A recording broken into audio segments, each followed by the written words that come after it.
le impone las manos y empieza a rezar Padres Nuestros. Y se salva. Como de aventura. Real. No es novela, esto es realidad. Una historia que cumple con esta clasificación del género de aventura y entrando un poco en el asunto de ciencia ficción. Allá van. Son de plata.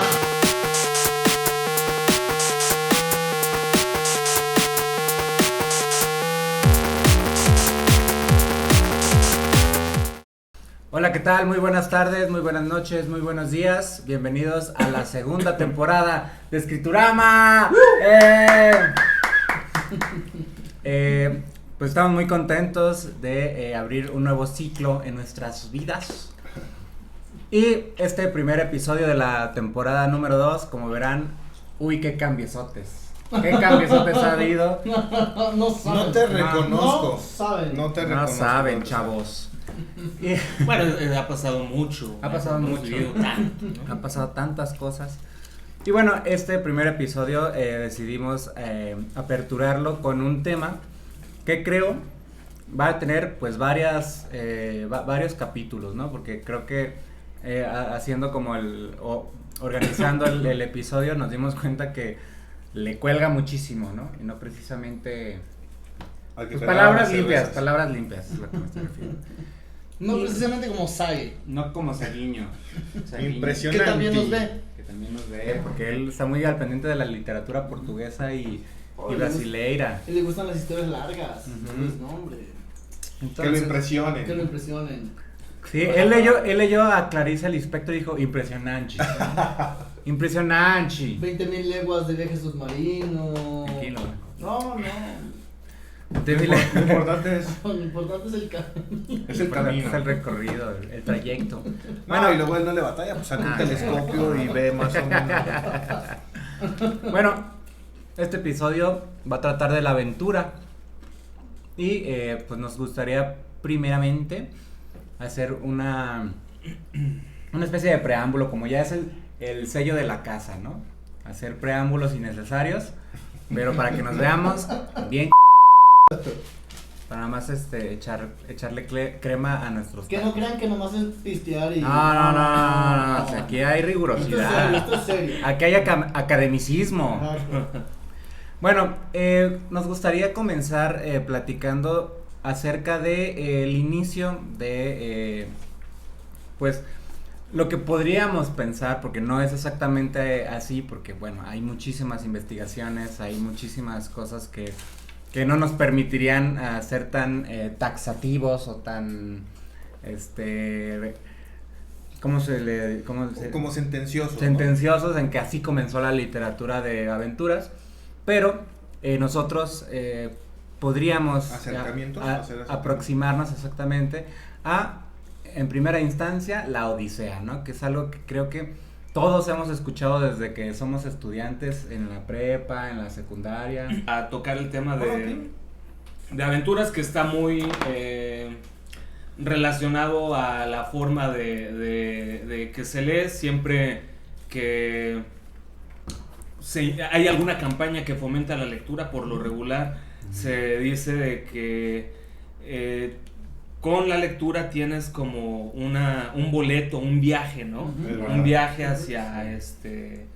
hacia algo que no conoces, hacia otros mundos, otras ¿no? tierras. Entonces, bueno, esto va a estar muy relacionado a esa George, experiencia del viaje, de otras posibilidades, otros mundos posibles. George Sí. R.R. Martin cuenta unas de sus historias de la saga de Canción y Hielo, de Juego de Tronos, que uno de sus personajes lee mucho y él dice: quien no lee vive una sola vida, quien lee vive 1000 vidas. Sí. Va encaminado a que la literatura de aventura cumple dos funciones. Una, quien vive la aventura es esta necesidad de contarla, de compartirla. Viene desde que estábamos, lo hemos platicado mucho, la literatura prácticamente viene a volver física la oralidad. De estas reuniones en las fogatas, en la que el pueblo esperaba a los cazadores, a los exploradores que venían a contar las historias. El explorador compartía esta necesidad de hacer saber lo que le sucedió. Pero también la literatura de aventura cumple otra función o cubre otra necesidad, que es la de las personas, y por eso se consume, de vivir vidas que uno no pasaría. Y lo vemos ahorita, nos tocó les aventuras en el mar, y ahorita prácticamente creo que ninguno hemos tenido, o sea, salvo que vayas en un crucero vacacional, no hemos tenido oportunidad de estar en el mar. Mar abierto. Pero que vas en barcos balleneros, barcos piratas, naves espaciales, caminos a lomo de camello, caballo. Esa es la literatura de aventura. No sé por si eso se consume. ¿Llegaron a ver una TED Talk de Benito Taibo? Donde dice, él se presenta, ¿no? Porque él habla de la lectura como una, precisamente, no le llama la lectura como una aventura, no se llama así la conferencia, pero tiene ese sentido.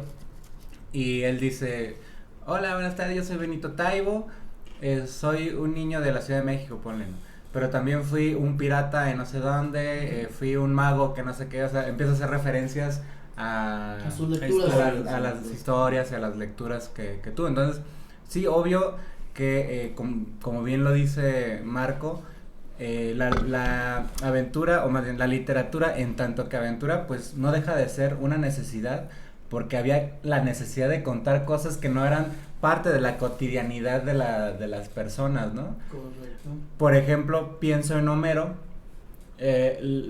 Una de las diferencias que encuentran los expertos, Milman Parry, por ejemplo, en la Ilíada y la Odisea, es que la Ilíada tiene cuestiones muy poco verosímiles, en el sentido de que los escudos eran de unas proporciones mucho más grandes que en las que eran normalmente en la Atenas y en la Grecia de ese entonces. De hecho, parecerían más como asiáticas, como persas. Los barcos, este conteo, que no me acuerdo cuál es el canto específicamente, pero hay un canto donde se dedican solamente a relatarte cuántos barcos llegaron a desembarcar en la orilla, y bueno, en la cantidad y en las dimensiones de las embarcaciones, pues es muy poco probable que eso sucediera. Lo que hace, dice Milman Parry, lo que hace Homero es de memoria empezar a reconstruir o incorporar muchos elementos de lo que él conocía y reunirlos en un solo relato. Y en cambio la Odisea es un relato totalmente verosímil, obviamente guardando las proporciones de la verosimilitud, pero todo lo que se describe en la Odisea son cosas que sí existían. Sí cuadra el tamaño sí cuadra del barco, sobre todo con la época. Okay. Exactamente. Entonces, ¿a qué voy con esto? Pues que quizá Homero era también una persona, suponiendo primero o en principio de cuentas que Homero existió y que Homero fue el que escribió eso, porque pues, hay muchas teorías alrededor de eso, pero lo que sí era, por lo menos lo que es muy probable que fuera, porque no solamente él hacía eso, también lo hacía Hesíodo, era reunir o sintetizar un relato y más bien sintetizar muchos de los mitos y mucho de lo que había en la cultura de ese entonces en un relato y encauzarlo ahí, ¿no? Entonces, por ejemplo, la Odisea es un relato en el cual, pues entre muchas otras cosas, se trata de contar la errancia de Ulises u Odiseo durante 10 años después de lo que pasó en Troya, ¿no? Entonces él tiene pues miles de aventuras, donde la más famosa creo que y aparece también retratada en el Ulises de Joyce, pues es la de el encuentro con el Cíclope, con Polifemo, ¿no? Entonces, bueno, lo que hace Homero en la Odisea es relatarte el viaje del héroe, ¿no? Que es otra de las cosas que aquí insistimos mucho. No sé si lleguemos a ser un tanto incluso reiterativos con eso, pero en el caso del mitologema, esto que hablábamos ya en episodios pasados. El episodio pasado, que fue el mitologema del el término de un ciclo, el nacimiento de un nuevo ciclo. Ahora otro mitologema es el del viaje. El viaje del héroe, famosísimo, que lo tienen.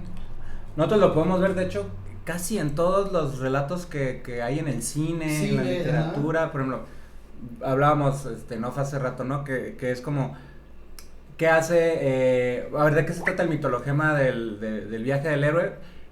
Le llega una necesidad a nuestro héroe de que salga de donde está.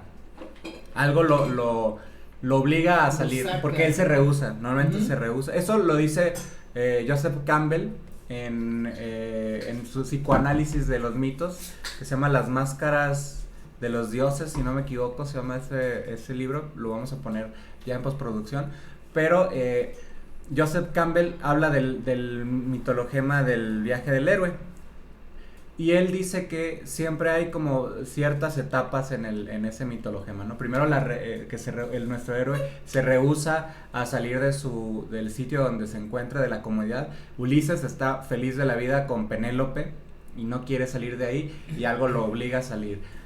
Frodo está muy a gusto en su casa y en la comarca, y Gandalf lo obliga a salir de ahí, ¿no? El buen Jonás se rehúsa a ir a Nínive y se lo trae una ballena. Y a huevo lo hacen que se vaya. Entonces, es un arquetipo que se repite constantemente en los relatos que forman parte de nuestra cultura, porque querramos o no, querramos decolonizarnos o no, nuestra cultura está muy bien cimentada en las cuestiones grecolatinas y judeocristianas, y ahí vamos a encontrar mar de relatos que tienen estos símbolos, ¿no? Y estas características, que es pues el viaje del héroe.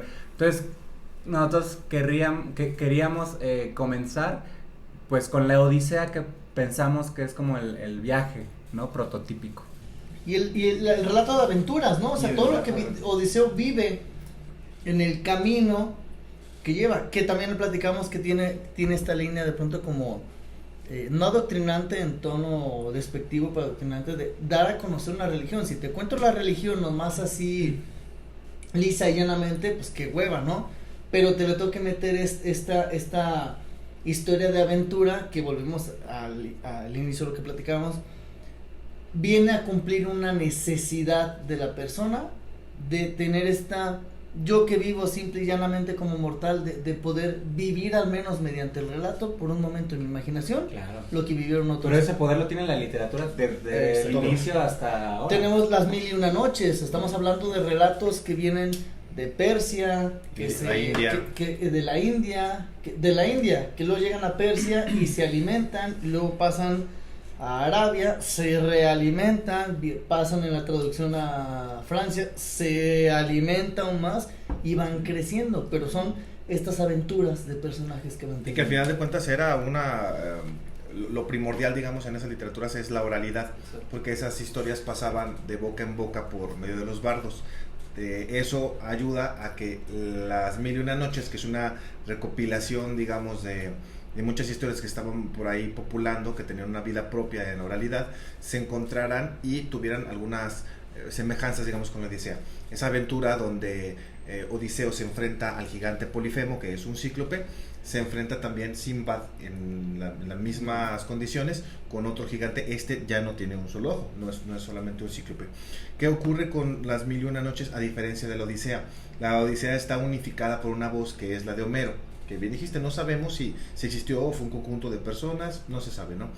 Pero lo que sí se sabe es que las 1001 noches parte de historias de muchas regiones y de otros países. Aunque la narradora es Sherezada. Aún así, en realidad no es así, porque se nota eso es un cambio, marco. A lo que voy, se nota el cambio de voz de Sherezada, no es una sola persona. No iba por ahí. Lo que ocurre es que funciona como lo que quiso hacer Cabrera Infante con los Tres Tristes Tigres, que lo que hizo fue buscar en todo Cuba las voces de las diferentes jergas de los poblados y unificarlas en una sola historia.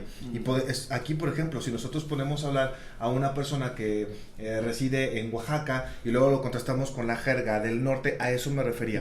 En las 1001 noches eso es intraducible. todos los cuentos tienen una voz propia porque tiene una jerga propia que proviene de diferentes provincias.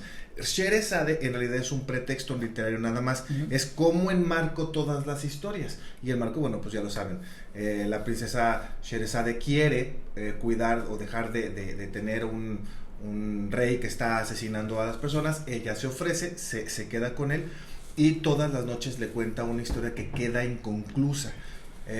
Gracias a eso, a la curiosidad del rey, ella logra vivir y duran 1001 noches, ¿no? Al final de las cuales ella incluso hasta tiene un hijo con el rey y le perdonan la vida.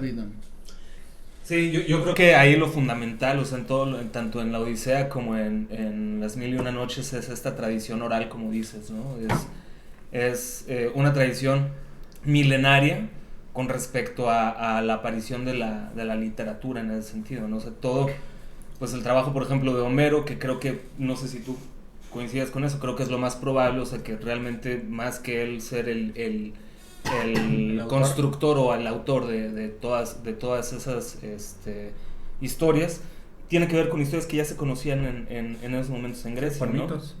A través de los mitos y hay que recordar también que en esa muy incipiente pues forma de escritura, no forma de escritura, sino como a lo mejor inicios como de tradición literaria, como de plantarlo o tomar ese registro, pues era una comunidad en su mayoría analfabeta, ¿no? Ya decíamos. En realidad el proceso de alfabetización de las comunidades no fue sino hasta la Edad Media, ¿no? Lo cual pues nos remarca el sentido también de la oralidad, entre comillas, porque no era todo el claro. No, yo creo que ya más bien hasta el siglo con la imprenta. ya después con cierto, pero bueno, son cosas que también por las que muchos de esas primeras registros eran también muy musicales, ¿no? O sea, eran a través de cantos y era también la presencia de la rima muy recurrente, ¿no? Porque debía ser recordado para que pudiera transmitirse a la siguiente. Lo cantaban, o sea, la Ilíada y la Odisea la cantaban. Sí, por eso se llaman cantos. Que canto. De hecho, es la importancia, ahorita lo que hablaba Pedro es muy importante, no es que estos relatos de aventura ya hayan estado en libros y ya se conocían, al final, de una forma u otra llegaban a la gente del común por medio de los bardos. Hace ratito comentabas de los bardos. Entonces, por ejemplo, gracias a los bardos, y que en algún momento es una historia que se va trasladando de una boca a otra, y cuando existe la imprenta se decide escribir, es que tenemos obras como el Mio Cid, por ejemplo. Los cantares del Mio Cid eran cantares. ¿Qué pasaba? Llegaba la gente del campo a la taberna a tomarse una cerveza después del trabajo duro, y había un bardo cantando y se le pedían las nuevas aventuras de Rodrigo Díaz de Vivar, sí, contra los moros, y se cantaban y pasaban, incluso como pedían ese canto, los mismos bardos trataban de enterarse cuál era el canto y de qué trataba. Otro, ya tenemos el hecho real distorsionado por la necesidad de generarle este gusto a la gente de aventuras de consumo, entretenimiento. Exactamente. ¿Qué otro? Eso también es algo muy importante, ¿no? El entretenimiento, o sea, sí debía cumplir un propósito didáctico, ¿no? O sea, sí había, a lo mejor hay una enseñanza, porque considero que lo épico tiene esta característica fundamental de ensalzar la figura del héroe, ¿no? Y ya lo decíamos hace rato, ¿no? Como de un personaje, un protagonismo, ¿no? Que reúne todos los valores que son deseables para la comunidad, ¿no? O sea, el honor, la valentía, la justicia, ¿no? Todas esas cosas eran pues una manera como de enseñarlo, ¿no? O sea, pues amor, si tú quieres, a la comunidad, a la patria, a lo que fuera, ¿no? Y de lo que comentabas de la patria, las necesidades de los relatos de aventura iban primero de primera mano. Por ejemplo, el consumo de los relatos de Rodrigo Díaz de Vivar pues eran dentro de España, pero comienza a generarse este gusto o este interés de la gente por lo exótico. ¿Cuál es la primera parte de lo exótico? Lo que por medio de tierra se podía llegar, lo que conocían. O en primera instancia lo desconocido, ¿no? O sea, lo exótico es lo desconocido Sí. y cómo se llegaba a lo desconocido en un momento muy Exacto. inicial en tierra, ¿no? A lo que voy a ¿cuál era, o la gente conocía la India como Sí. tierras exóticas? Pero los relatos de aventura comienzan a centrarse en los viajes a la India, Sí. a China. Tenemos, por ejemplo, el libro de las maravillas de Marco Polo. Sí. Entonces, te vas centrando. Tú sabes que existe África, que existe Pero bueno, Egipto. ahí estamos dando un salto, o sea, y también hay que ponerlo como en ese contexto, ¿no? O sea, estamos hablando de la Odisea, que son, ¿qué? 500, 300, 400 años, 800 años antes de Cristo. a 800 años antes de Cristo. ¿Cómo vamos, ¿no? O cómo sea, vamos y variando? pasamos del ¿sí? 800 antes de Cristo al 1300 de Marco Polo, o sea, Exactamente. es una distancia. Y es Muy insisto, grande. es este interés de que te cuenten cosas que el campesino no puede vivir o no va a vivir, pero lo que le gustaría vivir, como esta aventura.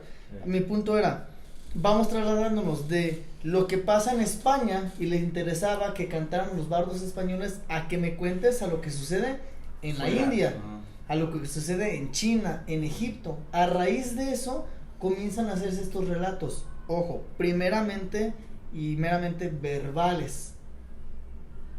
Entonces lo exótico eran las tierras, conocías que eran las tierras, pero era el camino en tierra, cómo se llevaban las caravanas, lo que les pasaba a las caravanas, las aventuras en las 1001 noches. Suelen ser viajes dentro de Arabia, Persia, pero son estos viajes dentro de A pie. tierras conocidas que sonaban exóticas porque eran culturas diferentes. Y que interactuaban entre ellas de forma comercial, ¿no? Compraban las telas de uno. Geográficamente estabas unido a ellas por la tierra, pero eran exóticos porque eran culturas diferentes. diferentes. Sí, fíjense cómo se sostiene esa manera de entender la cultura como aquello que es para cantarse, o sea, cantar las hazañas de un personaje, la Odisea, 600, 800 antes de Cristo, el Mío Cid, que las hazañas de Rodrigo Díaz de Vivar son en el 1043, él vive más o menos en esa época, pero Per Abad, que es el que supuestamente escribe o confecciona el libro del Cantar del Mío Cid, pues son 200, 300 años después de eso, ¿no? Entonces, A Homero también le pasó, está escribiendo con algo que pasó mucho tiempo antes, atrás, ¿no? Él no está hablando de su presente. O también, ahorita lo que platicamos, insisto, de la línea como regional, Robin Hood. Robin Hood era lo que el campesino, explotado por el cobrador de impuestos, por el rey, un rey que no conocía, que no reconocía, pero estas aventuras de unos compas que estaban en un bosque y andaban haciendo desmadre y se rebelaban, ese consumo por medio de los bardos, ese consumo de estas historias también interesaba al pueblo, en regional y la parte exótica. sí, ya para cerrar el bloque, fíjense cómo todo viene de un mismo origen, Éxodo. Éxodo tiene exactamente las mismas características, incluso hasta los mismos mitologemas, ¿no? El viaje, el camino, lo prometido. Pero bueno, entonces pasamos al bloque número 2.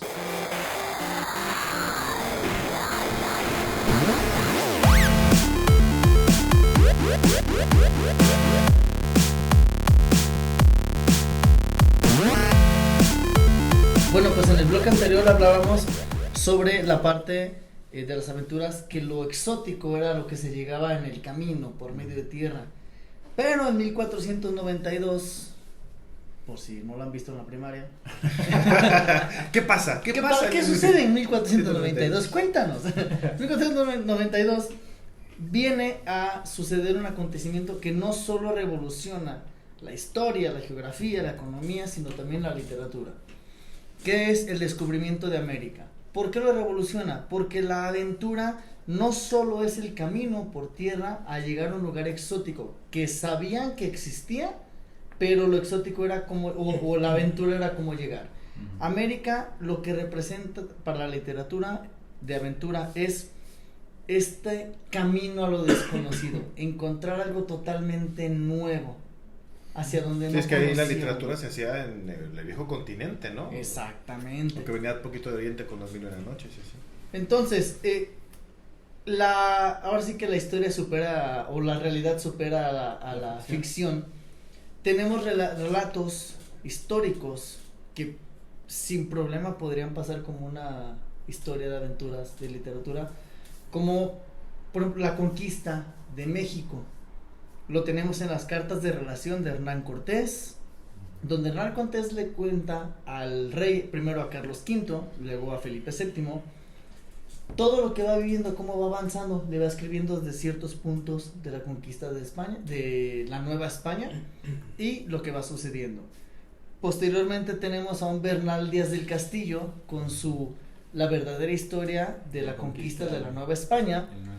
¿Cuál es la intención? De dar a entender o dar a conocer que sí, Cortés separa como dijeron hace ratito, separa el culo. Sí. Para exhibirse como dijeron ellos. Como dijeron ellos, yo no, yo hubiera usado otras palabras, pero yo solo parafraseo a mis compañeros. Para dar a conocer al rey, donde él busca quedar bien. Bernal del Castillo lo que busca es llegar a hacer saber a la gente que pues Cortés no conquistó México él solo. Hubieron soldados de menor rango a los que en algún momento se olvidó o ellos sintieron que no recibieron lo necesario. Comentabas hace ratito algo de Carlos Fuentes. Bueno, Carlos Fuentes tiene un ensayo donde menciona a Bernal Díaz del Castillo como, lo dice con muchas reservas, ¿no? Como posiblemente nuestro primer novelista ya en el nuevo mundo. Solo, ¿por qué lo dice? Porque habla desde la memoria. Estamos hablando de que ya tiene 80 y tantos años, es ciego. Han pasado más de 40 años de la conquista. Exacto, ya para casi medio siglo desde que pasó. Entonces lo está diciendo desde la memoria, ¿no? Desde lo que él recuerda. Tú que la leíste, tú te das cuenta que no es una persona que se desvíe, ¿no? O sea, no es tan pomposo como Cortés, que quería quedar bien él. Y que se nota que esas ámpulas pues deterioran lo fidedigno, ¿no? del texto. Y en cambio aquí Bernal parecería un hombre honesto, ¿no? Como que está cerrando su ciclo de vida a los 80 y tantos, creo que ya no necesita pues no sé, que lo admiren, que lo vanaglorien, creo que todo eso ya a su edad lo está pasando, y lo que busca más bien es dejar registro, ¿no? Sí. Es un relato más sincero. O sea, él mismo en algunos pasajes él dice que realmente, o sea, literal, bueno, no literal, pues, pero o sea, casi te cagas del susto, o sea, del miedo de escuchar el griterío, de ver al enemigo, cosa que en las cartas de relación no aparece. Que no esté la cuchara de Cortés. Exactamente, Cortés siempre es como los españoles, la valentía, Dios nuestro Señor Santiago, y con Bernal Díaz es más como todo buen ser humano, o sea, te sorprendes, te da miedo, no entiendes, sientes este odio, sientes este miedo. La verdad es un relato mucho más sincero. A mí me gustaría hacer una nota al pie de eso que estoy diciendo para también agregar, güey, que esto sucede, por ejemplo, el descubrimiento de América es 1492. La conquista de México ya es en el 1500, ¿no? 1519, entra 1521, que 1521. El 13 de agosto. O sea, hace siglo XVI. ¿Qué pasa en Europa también en el siglo XVI? 1543 con el de Revolutionibus Orbium Coelestium de Copérnico, que se saca del centro a la Tierra y se pone al Sol. Y luego, en el 1618, si no me equivoco, Galileo, no, capaz que la fecha estoy mal, pero Galileo descubre en Júpiter que hay unas lunas.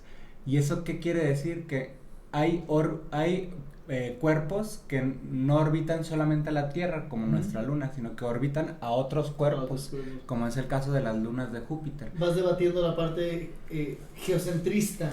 Y aparte, y esta idea de que el universo no tiene límite, es decir, nosotros pensábamos, bueno, nuestra cultura grecolatina y etcétera pensaba, también la árabe, de hecho creo que son más cultos los árabes que los europeos, o bueno, los árabes medievales, y ellos pensaban también muy aristotélicamente que había como esferas y que el universo era limitado. Hay un libro de Alexander Coiré que se llama Del mundo cerrado al universo infinito. Y él habla de que con Copérnico y Galileo, pues porque su héroe para Coiré es Galileo. Galileo, ¿qué hace? Abre el mundo hacia un infinito. Y también nos hace pensar, y él lo menciona, a Giordano Bruno, ¿no? Sí. Giordano Bruno, él dice, no puede ser que si una flecha, ¿no? Si yo tiro una flecha y esta flecha no hay nada, no hay ningún cuerpo que la detenga, ¿hacia dónde va a llegar? ¿No? O sea, y eso lo hace pensar, también porque él entendía a Demócrito y entendía a todos los griegos, eso lo hace pensar igual en un universo infinito. Entonces, junto con el descubrimiento de América, nosotros descubrimos que hay, el ser humano descubre que hay otras tierras aparte de la suya, y luego descubrimos que hay otros planetas aparte del nuestro, y que otros planetas u otros cuerpos orbitan otros planetas aparte del nuestro. Nos hace también entender que somos mucho más pequeños de lo que pensábamos que éramos, ¿no? Y platicamos en el episodio anterior con Navidad, que te das cuenta de la universalidad de las ideas. Del otro lado del mundo, literal, tienen una historia similar a la que nosotros tenemos acá en Occidente, conocido, en Europa. Entonces, vas creyendo ahí. El mar se vuelve, hace un momento hablamos en el primer bloque, que era la tierra. Con el descubrimiento de América se rompe y vas hacia el mar. El mar es lo que te demanda aventura, es lo desconocido. El descubrimiento de América que rompe son dos cosas. Como América se reparte nada más entre españoles, franceses, ingleses y portugueses, holandeses, italianos comienzan a explorar otras tierras, por ejemplo África. África, del cual solamente comerciaban con la costa y era lo único que le interesaba al europeo. Comienzan a hacerse las colonias. Ahorita vamos a entrar un poquito más en el tema con otras novelas. A mi punto al que voy con la realidad, y doy pie de aquí a las historias, ahora sin literatura, hay un libro, se llama En el corazón del mar, En el corazón del mar, que narra un barco ballenero al cual en una casa de ballenas, una ballena, un cachalote macho, hace algo que ninguna otra había hecho. En vez de huir, se regresa y embiste al barco y lo hunde. Se dividen en 3 balleneras. Las 3 balleneras tratan dentro de lo posible de mantenerse juntas, se van. Hay una que llega a una isla, se alimentan de huevos de gaviota, de aves, van. El libro y es un relato histórico y manifiesta el barco que encuentra una de las balleneras. La imagen es la ballenera llena de huesos humanos y en cada uno de los extremos hay 2 seres humanos entre sangre, salitre, sol, royendo la médula de los huesos de sus compañeros. Que estaban como náufragos. Exactamente. Entonces, esta historia de la ballena que hunde un barco nos da pie a la gran novela norteamericana del buen Herman Melville, que es Moby Dick. Moby Dick, que prácticamente me imagino que muy influenciado por esa ballena, son las aventuras de un hombre que dice llamarse Ismael. Realmente nunca sabemos cómo se llama, ¿no? Así comienza. Llamadme Ismael. No sabemos cómo se llama.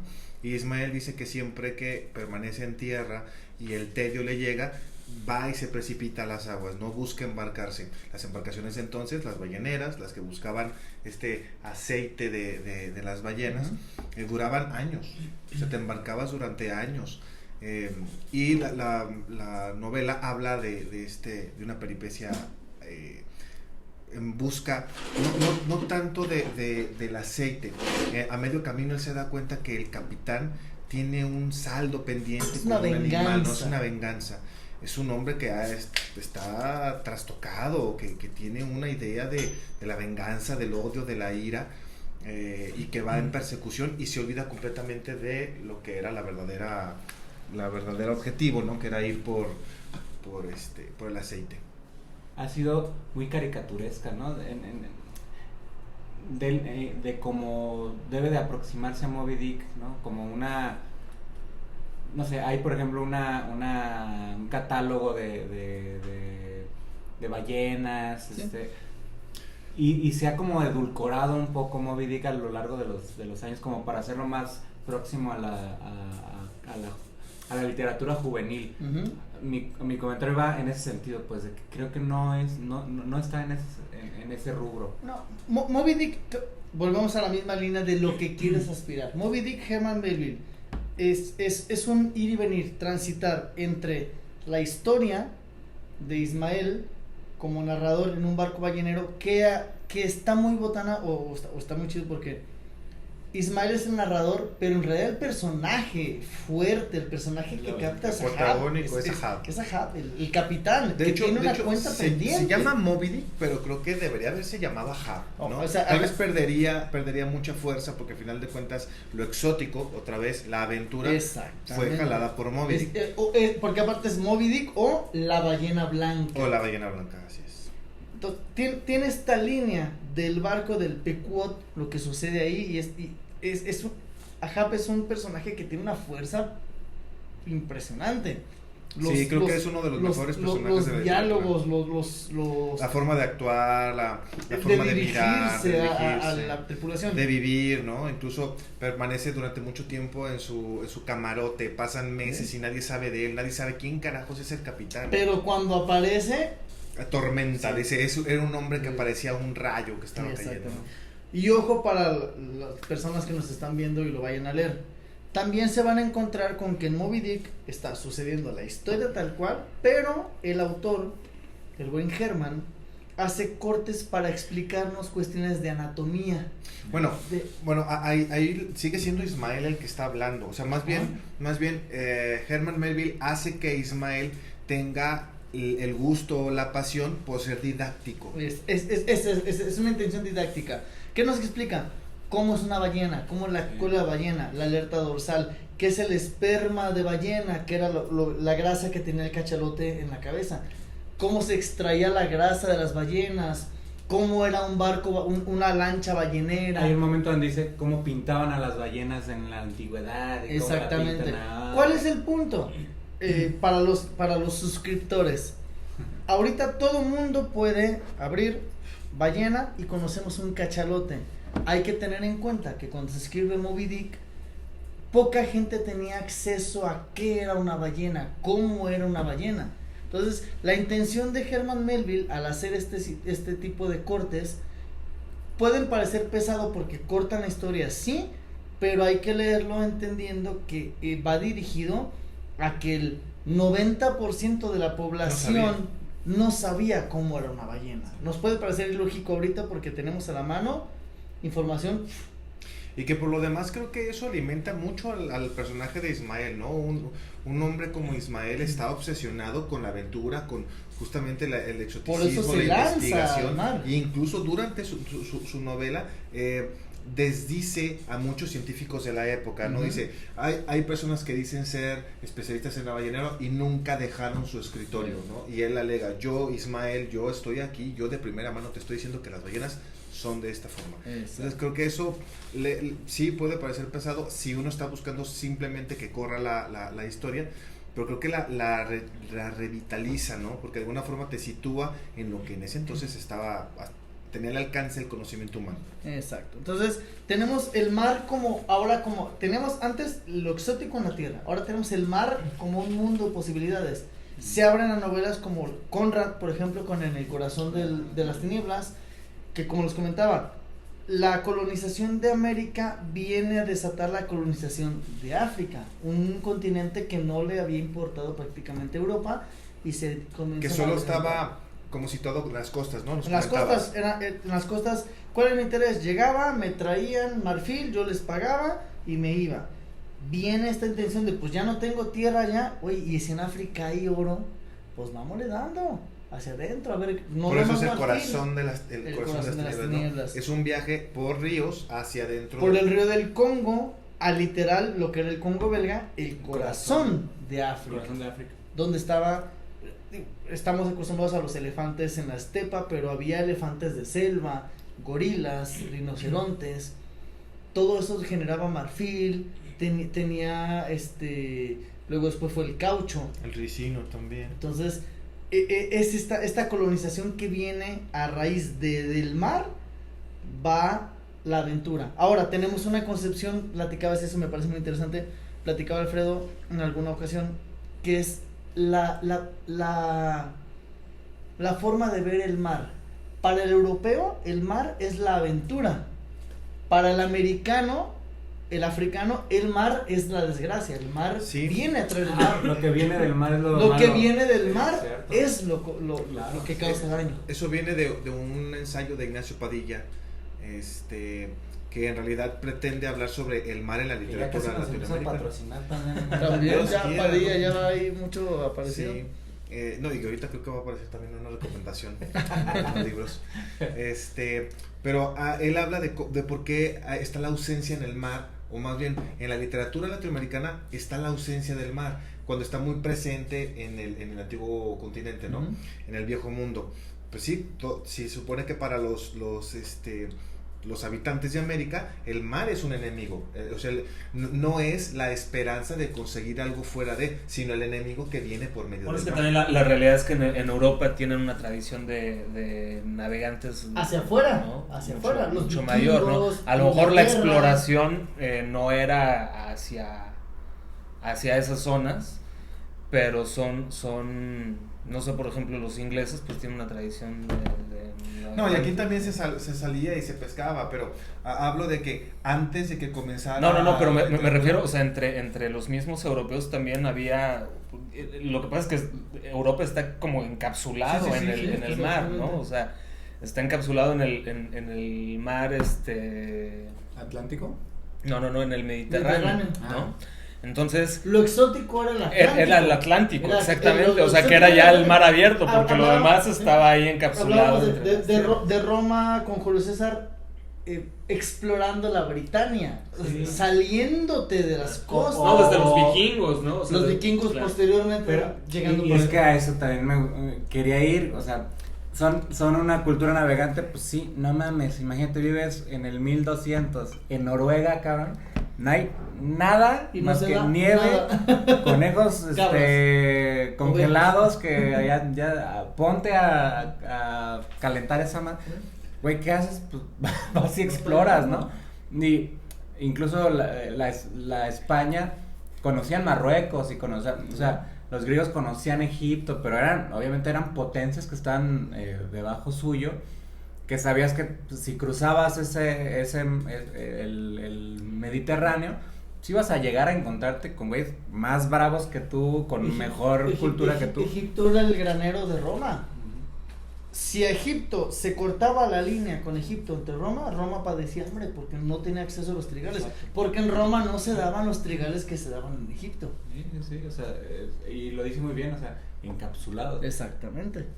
Europa está encapsulado en cuanto a geografía, pero también en cuanto a cultura, o sea, la verdad que les haría un poco de bien pues, leer más cosas fuera de Europa, pues, pero bueno, es otra... Pues, tenemos estas historias, digo, ya un poquito redondeando, Robinson Crusoe. Robinson Crusoe, que viene de un caso real, ¿no? Lo mismo, la realidad traída a la literatura. Sí, justamente que por los movimientos del mar, y nuevamente todo eso viene del comportamiento marítimo de Europa. Que es el buen Daniel Defoe, ¿verdad? Daniel Defoe. Lo que hace la verdadera historia, la que se inspira a Daniel Defoe, es Alexander Selkirk, un escocés que está en una tripulación pirata y lo castigan, como castigaban a muchos, lo dejaban abandonado en una isla. Muy Jack Sparrow. Muy Jack Nomás él no Sparrow. se salvó con 2 tortugas. Como que lo intentó, bueno, imagino que lo intentó, ¿no? Y bueno, lo que ocurre es que se queda ahí, creo que 5 años, Alexander Selkirk. Estaba abandonado en una de las islas cerca de Valparaíso, alguien lo rescata y nunca pudo reincorporarse a la sociedad. Vendió la casa en la que él estaba y puso una cabaña en un cerro y no quería que nadie lo visitara. Vivió sus últimos 3 años como un ermitaño. Era algo, no sé. En eso se basó Daniel Defoe, y Daniel Defoe, bueno, sí se pasó porque de 5 años lo pasó a 21. Pobre Robinson Sí. lo mandó. Y era un hombre que por lo Y no demás... sé si identifican ahí también como un quiebre, ¿no? Porque estas historias que tenían a lo mejor al inicio de que un sentido épico, pues también el oficio de quien las escribía era relacionado a eso, ¿no? O sea, un Herman Melville, pues creo que fue marinero, ¿no? Ajá, con los marineros. No sé, pienso también en un Cervantes, que ya a lo mejor estoy dando algo diferente, pero pues también esa intención de ser soldado, ¿no? Claro. Pues O soldado, sea, era... en una de las batallas perdió el brazo, una de las batallas Y más aparte, él quería ser importantes. soldado de Hernán Cortés. Él pidió a la corte de, creo que era Felipe II, ¿era Felipe VII. Él le pidió que por favor lo mandara a América a ser soldado, porque su gran héroe era Hernán Cortés. Entonces era una forma de lo que ellos mismos conocían, ¿no? O sea, estaban tratando de contar el mundo, sus experiencias a partir de la propia vivencia. Cosa que no estoy seguro en el caso de Daniel Defoe, por ejemplo. Daniel Defoe era lo que se conocería tal vez como un mercenario. O sea, él escribía o ponía la pluma al servicio de quien le pagara. De quien me pagara. Sí. Okay. Sí, o sea, tenían ese propósito didáctico también, y en general las historias de aventuras en la literatura tenían ese sentido, ¿no? O sea, de un asunto también didáctico, pedagógico, de ir avanzando y volvemos a la misma línea para llevar el esquema. Vamos, de lo exótico conocido, pero lo exótico era el camino, a lo exótico, ¿a dónde vas a llevar? No sé. Claro. ¿Qué te lo manifiesta o qué te lo representa? El mar. Del mar para allá. Del mar para allá, no sé qué va a pasar. Sí. O, por ejemplo, también Julio Verne, ¿no? O sea, Julio Verne con estas las 20.000 leguas de viaje submarino, que ya también se empieza a ver como una forma de ficción distinta, ¿no? Una suerte a lo mejor también de pues ya de inicio de ciencia ficción a lo mejor. Sí. Julio Verne lo que viene a representar es lo conocido, lo que está por conocerse, y cuando el mundo se vuelve lo conocible ya está conocido, Claro. ¿qué queda? ¿Qué queda? La mente. El infinito, Explota. a donde comenzamos, y creo que donde cerramos este bloque, eso, ¿no? El infinito. Exactamente. Pues vamos allá. Vamos al tercer bloque entonces. ¿A dónde? Al infinito.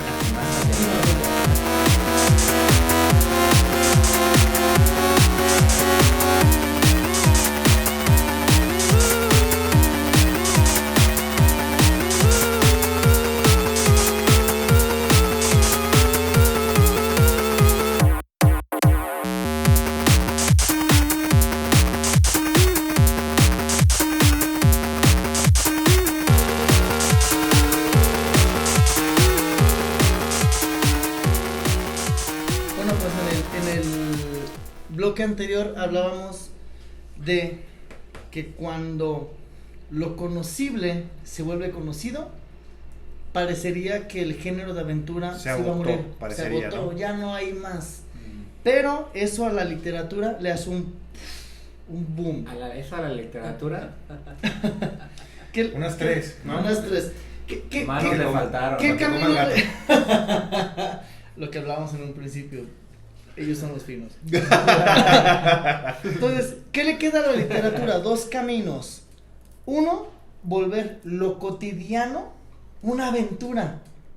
Tenemos, por ejemplo, una novela bastante recomendable, Un día en la vida de Iván Denisovic, de Alexander Solzhenitsyn. No sé si lo pronuncié bien, disculpen. ¿Cuál es? Él es un prisionero en Siberia. Inicia cuando se despierta. Te narra las inquietudes, las necesidades, las dudas, lo que ocurría.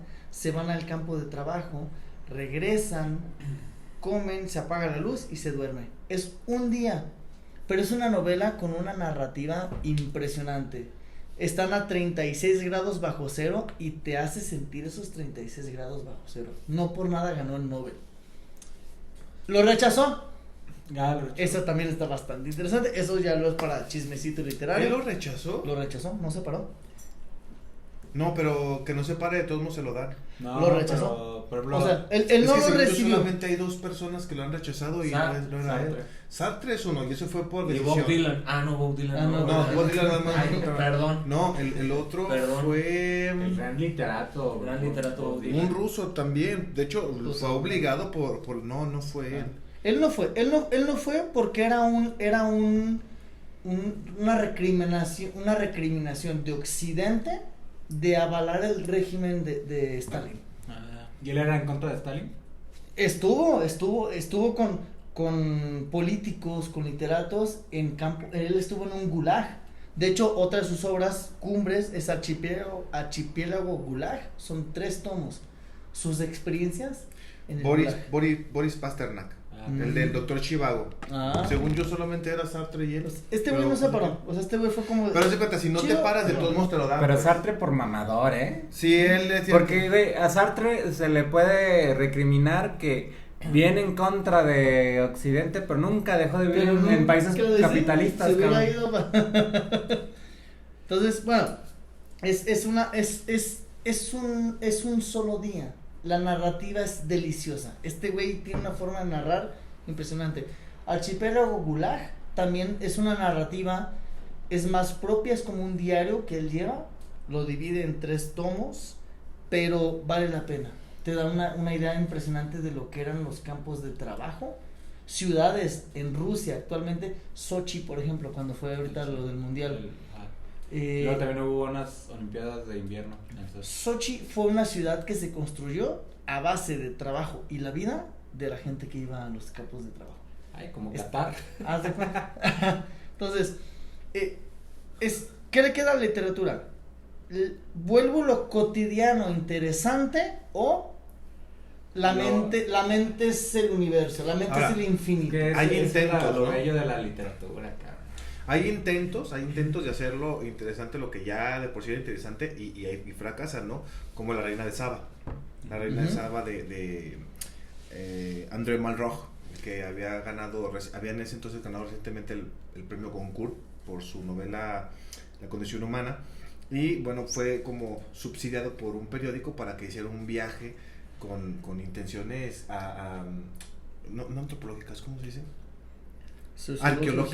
Arqueológicas para que encontrara o hiciera una expedición al reino de Saba en el desierto de Yemen. El reino de Saba aparece como una reina Ujú. que visita al rey Salomón. En la Biblia aparece el reino de Saba como un reino importante. Sí. Antiguo Es, Testamento. ajá, Está es- en el libro de los reyes. es lo único que aparece. Y de ahí viene la intención arqueológica de, bueno, ¿y Saba? ¿Qué Y pedo? Saba, ajá, se supone que, bueno, no lo sé completo, pero la reina de Sabadios, Saba. dice. Saba Dios.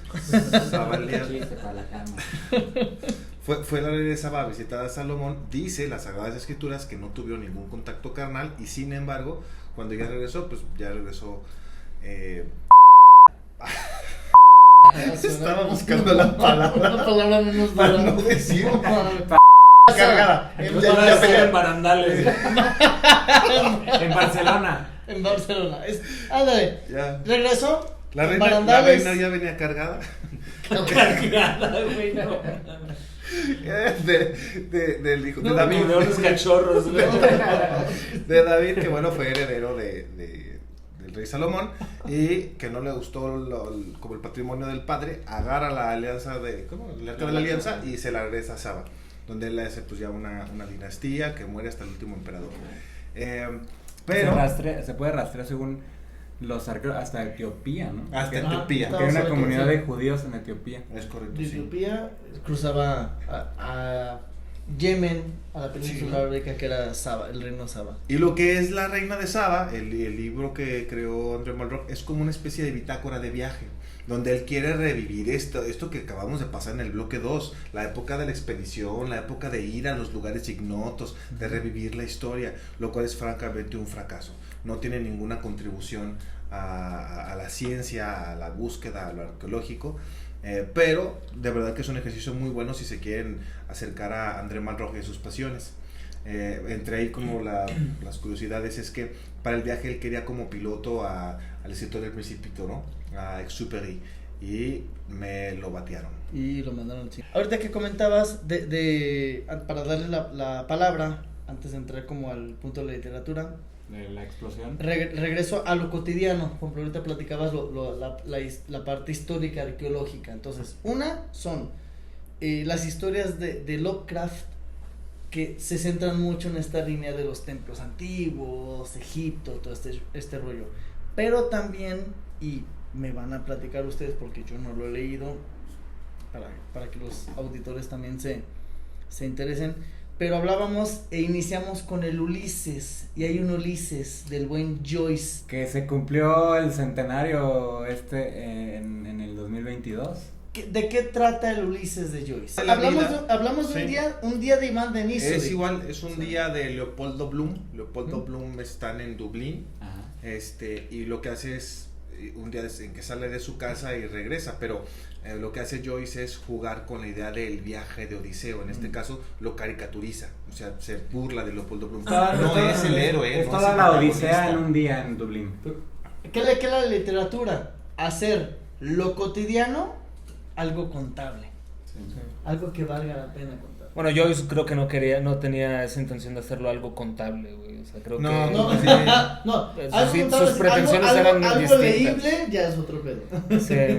Sí, creo que hace rato mencionabas, hacías como una analogía de como si fuera un péndulo, ¿no? Como un movimiento pendular. Creo que el género de aventuras, pues a lo mejor es algo ya más posterior, ¿no? En el momento a lo mejor en el que se hicieron esas obras que hemos repasado a lo largo del episodio, pues no tenían como tal a lo mejor esa clasificación que sí tuvieron después, ¿no? Es correcto. Pero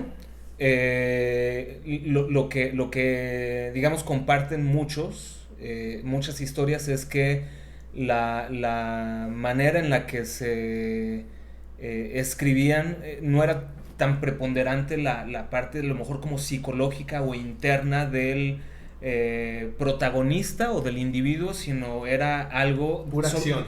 de acción y de ambientación, ¿no? De O sea, atmósferas. también de contar el mar, contar no sé, como en Moby Dick, toda esta clasificación de ballenas o repaso de la anatomía y demás, ¿no? Entonces, bueno, caso contrario en Joyce o en el Ulises, son monólogos, güey. O sea, bueno, tiene este monólogo famoso, ¿no? Pero ya estamos hablando también de este movimiento, a lo mejor en donde la aventura también tiene que ver con un asunto interno, ¿no? O sea, por ejemplo, pienso, y no sé si me estoy adelantando mucho, en una obra como la de 2001, Odisea del Espacio, que en realidad el libro es de Arthur C. Clarke, y en la película Kubrick también participó junto con él en el guión, pero pues es esta exploración de los astronautas a partir de un monolito que está mandando como señales, ¿no? Es como ondas de radio. Cada que me quiero meter a una nueva aplicación, así como los que están en el mundo. Sí, pero ¿cuál es la el trasfondo? sí, o sea, o cuál es la consecuencia? Habla como de una realidad también como introspectiva, ¿no? Porque al final lo que vemos es que el astronauta que queda y que logra como meterse a esa puerta, lo que ve dentro es como una realidad, digamos, similar. O sea, no estamos viendo otros mundos u otro espacio, algo galáctico, sino estamos hablando de un asunto como muy futurista, muy al estilo de Kubrick, en una mesa, ¿no? En una comida muy sobria, ¿no? Entonces, pienso que las historias de aventuras también, a partir de todos estos movimientos pendulares entre la acción y la manera en la que se ensalzaba a lo mejor esa ambientación, pasaron a irse también a la parte del individuo, ¿no? O sea, a hacerlo más, más introspectivo, como esta película que se me viene a la mente de Odisea del Espacio. Y volvemos a la línea inicial. Es lo cotidiano y lo que te puede dar, lo que genera, lo que explota. Lo que explota. ¿Qué obras a partir de ya cuando lo explorable ya está explorado? ¿Qué se les ocurre que revientan? A mí yo pensaría en Crónicas Marcianas de Ray Bradbury, ¿no? Donde habla de la exploración hacia Marte, ¿no? O sea, son... Como era América en su momento, ahora salimos de la Tierra y vamos Exacto. a Marte, que Ahora, es lo más cercano. Me gustaría hacer como dos acotaciones. Antes, bueno, la primera sería anterior a Crónicas Marcianas, porque hablando de la cotidianidad de la que hablaban tanto tú como Pedro y Alfredo, de esta aventura dentro de la misma cotidianidad, hay una gran aventura, creo yo, en el siglo XX, dentro de una cotidianidad incluso hasta vulgar, que sería la América de la posguerra, ¿no? Y voy a poner como ejemplo a Jack Kerouac, que es uno de los escritores que forman parte de la generación Beat, esta generación de poetas, de narradores, que vivió en los años, que empezó a escribir en los años 50 más o menos, después de la guerra. Y mucho de la literatura que ellos expresan, o más bien la literatura que ellos crean, es una respuesta a la situación de la posguerra y también a la situación de la vida americana de la clase media, ¿no? Donde en cuanto más autos tuvieras, mejor. Una familia muy convencional, ellos llegan también a cuestionar ese tipo de valores. Y lo interesante de la aventura en ellos es precisamente salir de esa cotidianidad, pero sin explorar otros mundos y sin explorar otras tierras, sino su misma tierra. Y voy a poner, por ejemplo, a el libro de Kerouac, el más famoso, que es En el Camino, que de eso voy a hablar un poquito más adelante, pero de eso se trata, ¿no? Es una historia donde el protagonista, que se llama Sal Paradise, sale a Estados Unidos a recorrerlo en autostop, ¿no? O sea, de ride. ¿Quién quiere darle? Y él va y de eso se trata el libro, ¿no? Va recorriendo los Estados Unidos. Eso me parece digamos, el manifiesto de la aventura dentro de la cotidianidad. Caso contrario, del mismo siglo XX, Crónicas Marcianas de Ray Bradbury, donde, ¿qué se está planteando ahí? ¿Qué hay más allá de la Tierra? ¿Qué hay más allá de la Luna? Que ya llegamos ahí. Bueno, pues ¿qué sigue en Marte, ¿no? ¿Qué hay en Marte? ¿Qué hay en Marte? Entonces, en Crónicas Marcianas son varios, digamos, como cuentos dentro de una misma narración, que es el ir a Marte. Y ahí plantea Ray Bradbury que en un cuento que se llama La Tercera Expedición, llegan a Marte y se encuentran, uno pensaría, pues, con marcianos, güey.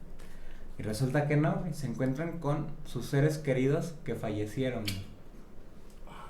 Entonces, pues, su tripulación, no, abuelita, soy tu nieto. No, o sea, Eso me suena mucho al contacto del buen Carl Sagan. Ajá. Haz de cuenta, tiene más como la línea. Y no, que mi primo que se murió y la entonces empiezan como no sé, a platicar con él. Oye, ¿qué pasó? Y la chingada, pues tú te moriste en tal año y nada, pues sí, pero pues aquí estamos y la madre. Cotorreo aquí.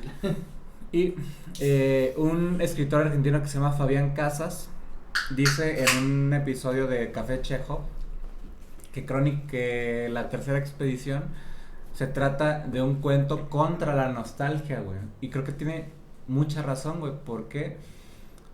Porque esos seres queridos, güey, que ellos, esa tripulación encontró... La tercera expedición es porque hubo 2 anteriores que también fracasaron, güey. Ok. Entonces, esa tercera expedición llega a Marte y se encuentran con los seres queridos, güey. Y los seres queridos terminan asesinándolos. Spoiler alert. Pero terminan... Si no lo han leído, también. Vayan a leer. Pero chinguen. no importa, no importa el final, importa que ¿Cómo vivan llegas? esa experiencia. El mitologema del camino. En el camino. Y esos seres queridos los asesinan, güey. Y cuando ellos llegaron vieron como ciertas cuestiones como de luto, ¿no? Entre la gente. Y cuando los matan, regresa otra vez como este ámbito de luto en Marte. Entonces, él dice que es un cuento contra la nostalgia porque lo que te hace es despegarte de tu pasado, ¿no, güey? O sea, si ellos llegaron a un nuevo mundo y vieron cosas de su pasado, fueron esas mismas cosas de su pasado las que terminaron asesinándolos, ¿no? Pero para aterrizar esto que decíamos de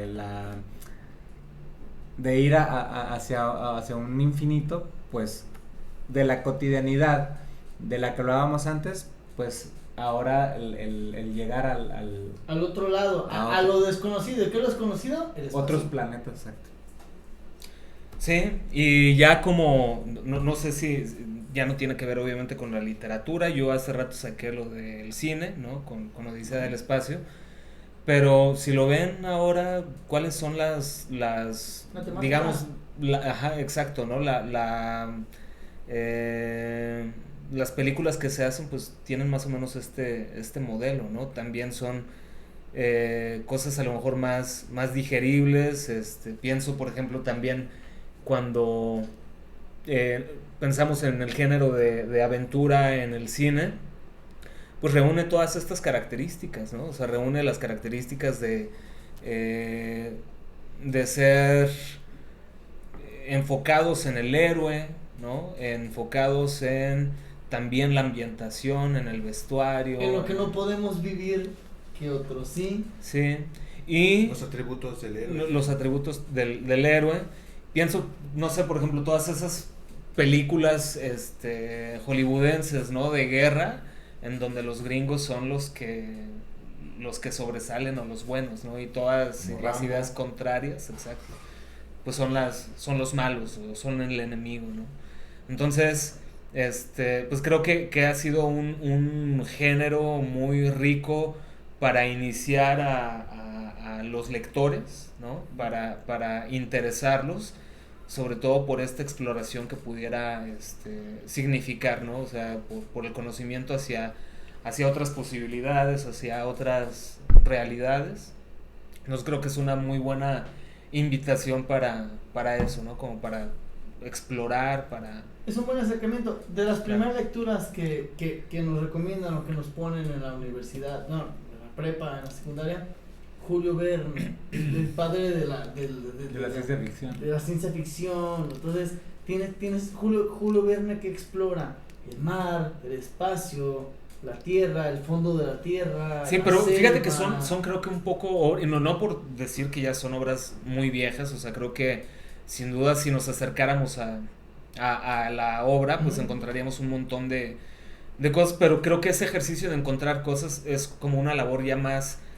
O sea, a lo mejor primer acercamiento que tienes con una obra de esa naturaleza es algo ya muy...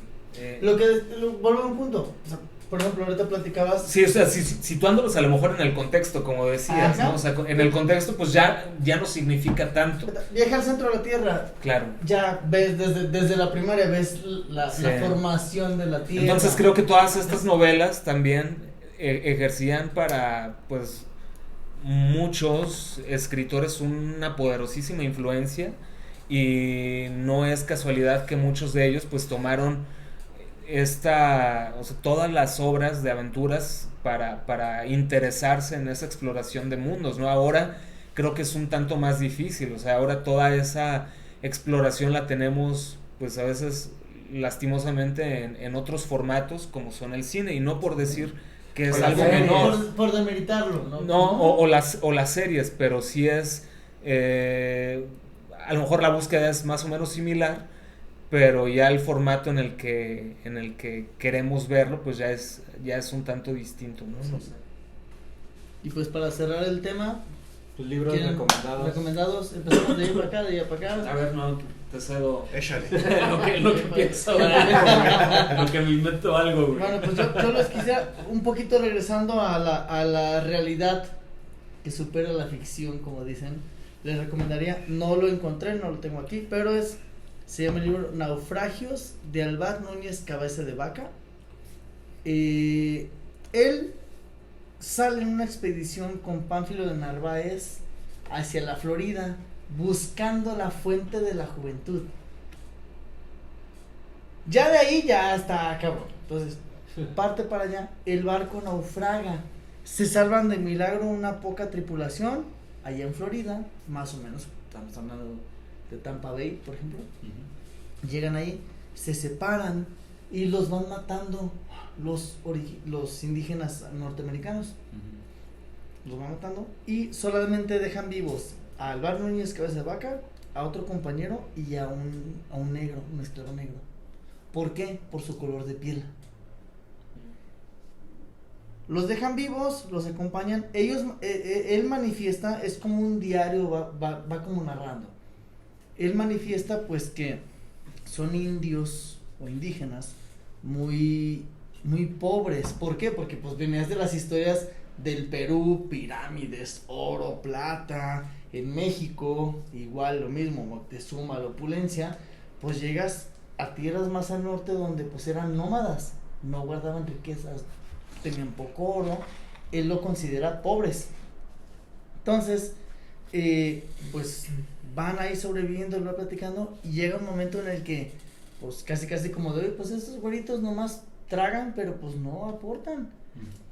Uno de los ancianos de la tribu cae enfermo, y es como órale güey, sábalo.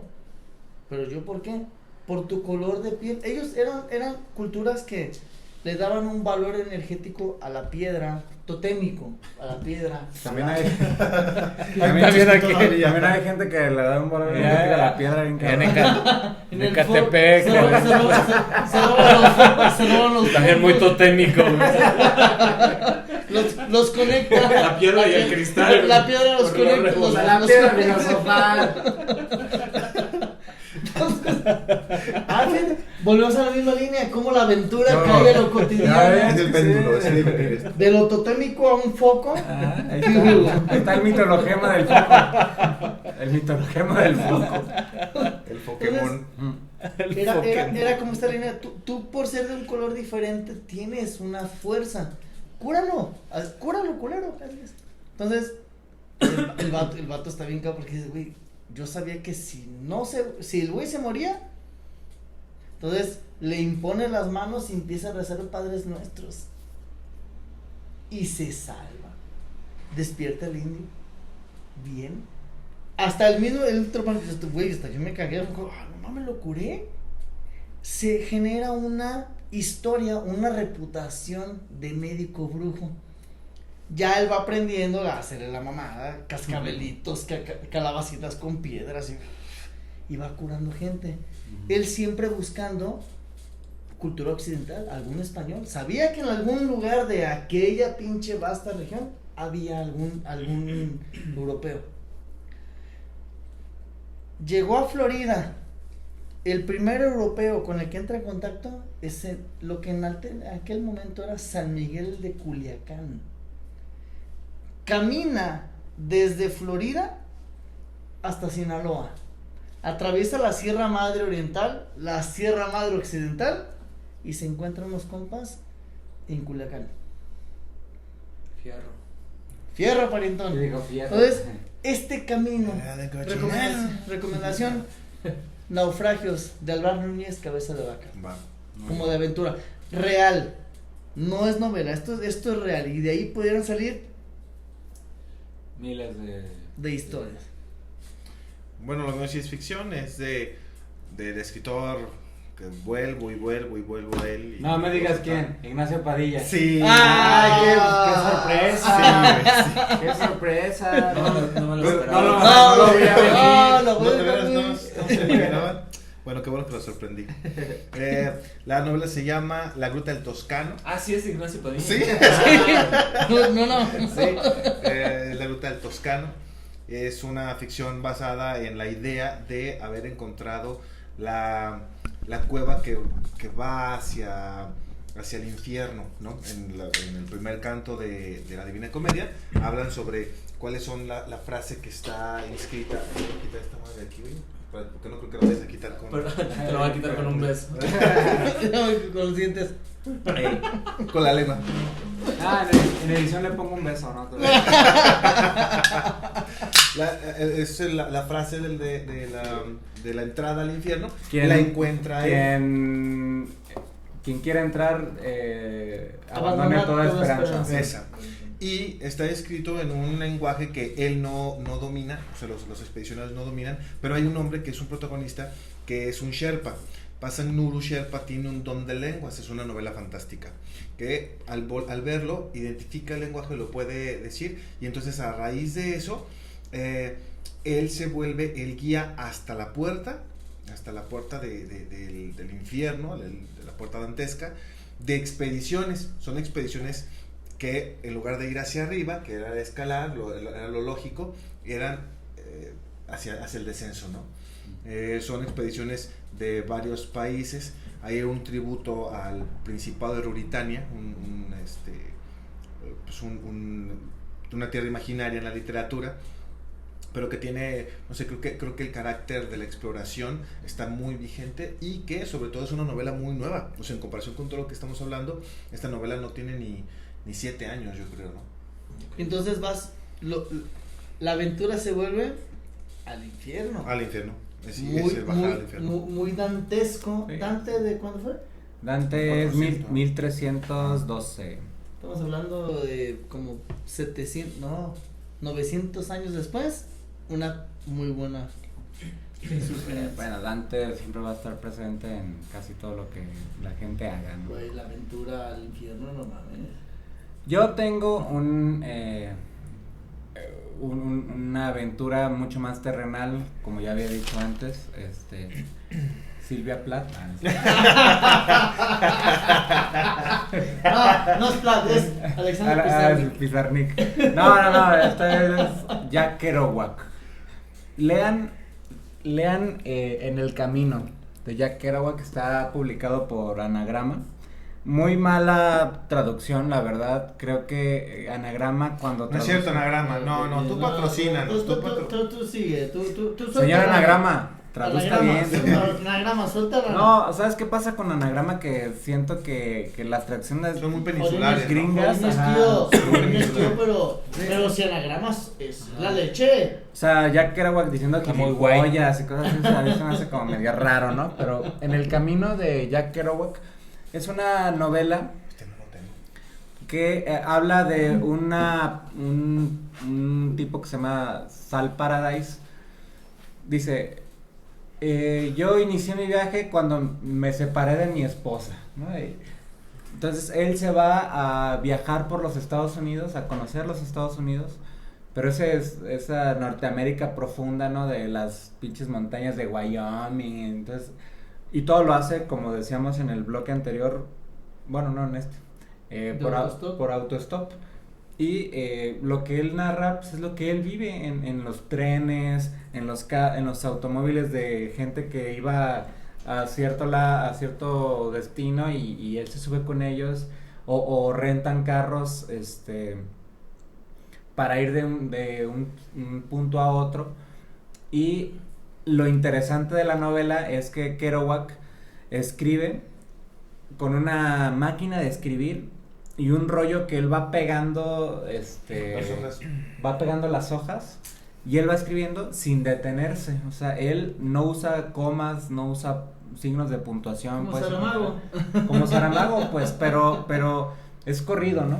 Luego en las ediciones ya le dan una como- hacen la labor de corrección de estilo, Sí, pues porque pues es que no mames, pero, ni una pinche coma. pero existe la no leyenda, pues más bien el Mitologema. no, o sea, cuenta El mito urbano.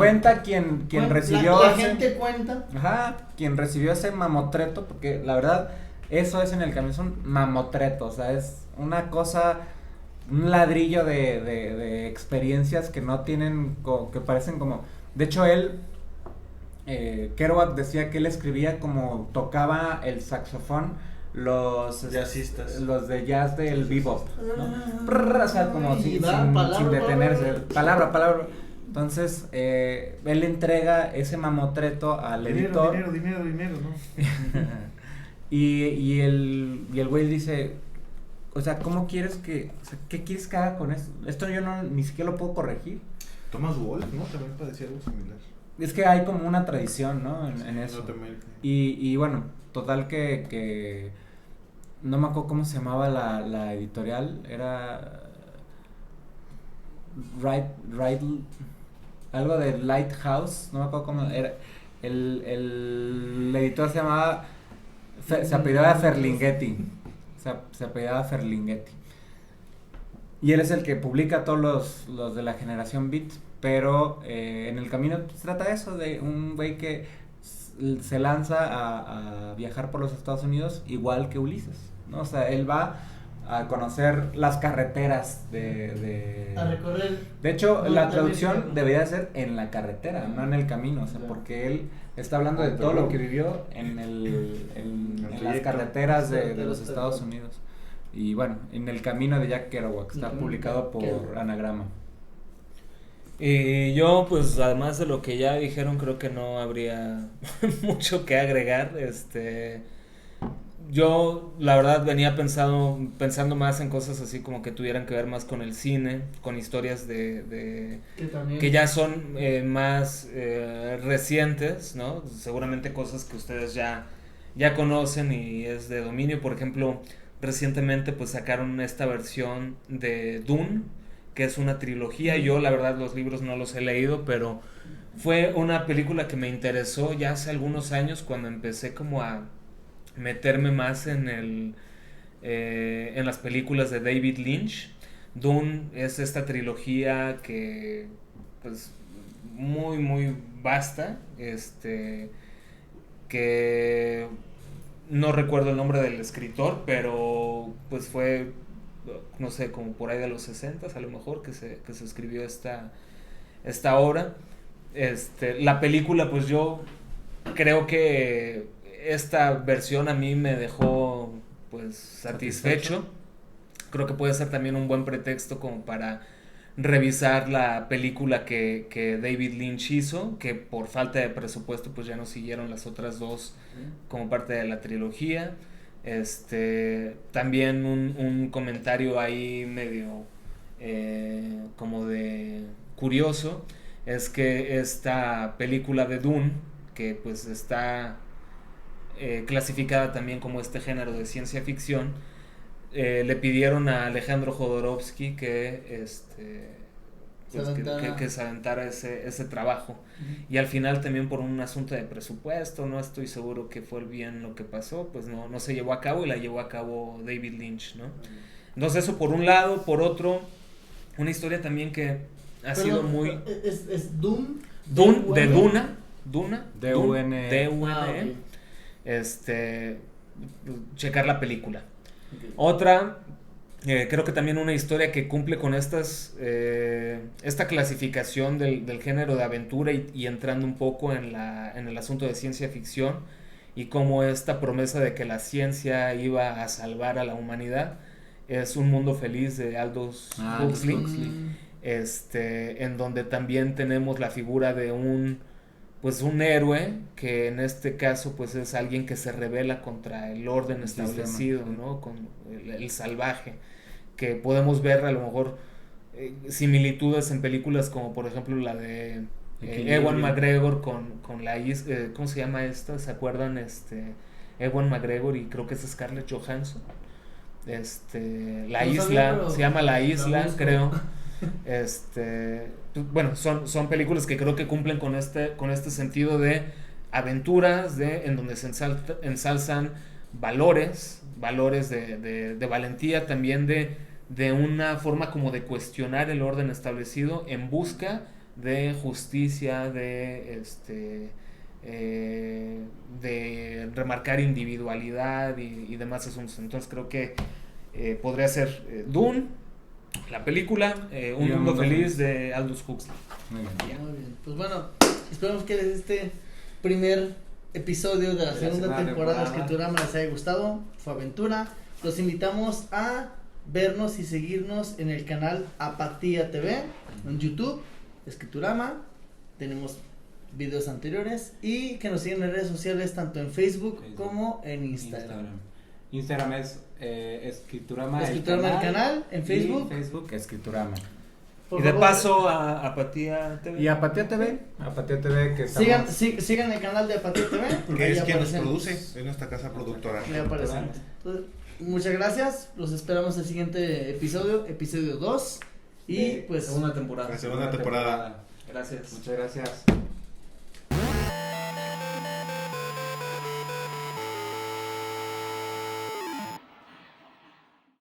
Pum, pum, pum. ¿Quién es una verga Pum. parada? ¿Quién es una verga parada? Eso. Ay, tu papá. Tu papá. ¿A poco sí es calabro? Porque nunca Pues sí. Bueno, por eso. te estoy diciendo. Sí.